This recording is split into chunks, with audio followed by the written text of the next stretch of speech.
this vacuum, this it's not a vacuum, it's an energetic field, has parts of it, the sort of the physical world, sort of electrons or sort of at a small sub, they sort of emerge out of it and then they merge back into it. So your experiences, whatever you're experiencing, your thoughts, your feelings are emerging from that, are sort of going back, feeding back into that field. And you're sort of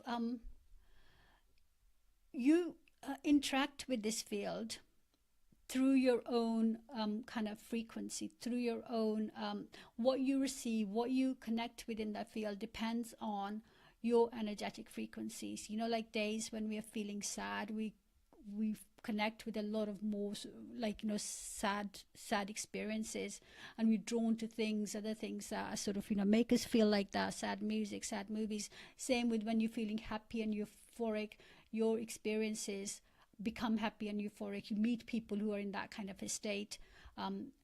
So it's like you have your own energetic frequency, which is uniquely yours.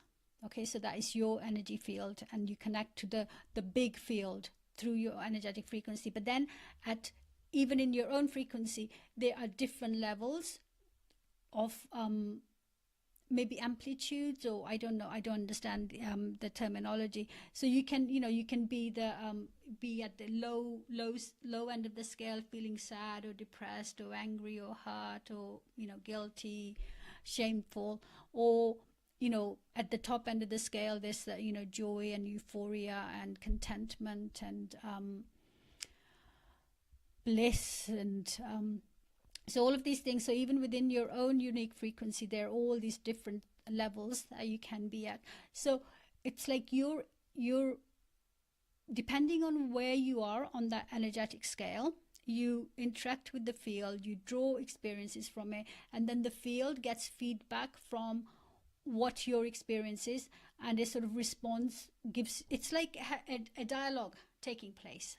You know, you give it information and it gives you information back, and it's responding to you.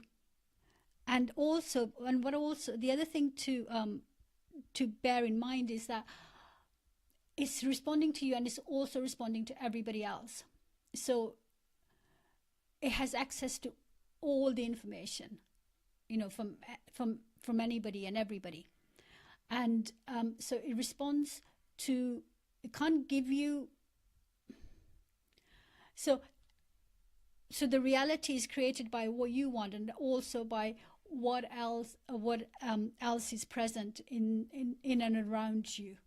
And so, you know, like different cultures and different places have different kinds of ideas about what, you know, what their reality is. So it's sort of trying to maintain that kind of stability. You can sort of impact it, but at the same time it's being impacted by everybody. So it just depends on what information it receives will decide what is you know, being fed back to you. So also it seems like the more people that focus on a specific thing, the more likely it is to happen. So if you're the only person and you're surrounded, you know, if you're a very positive person and you're surrounded by lots of people who are in a negative kind of state or an angry state, the consensus reality, even though you are trying to change your experience, but your environment will stay more consistent with the majority view. Okay, so it's, you know, sometimes it's probably good to try to change your trying to remove yourself from that situation if you are trying to sort of change your own experience of life, or your own sense of reality. Okay.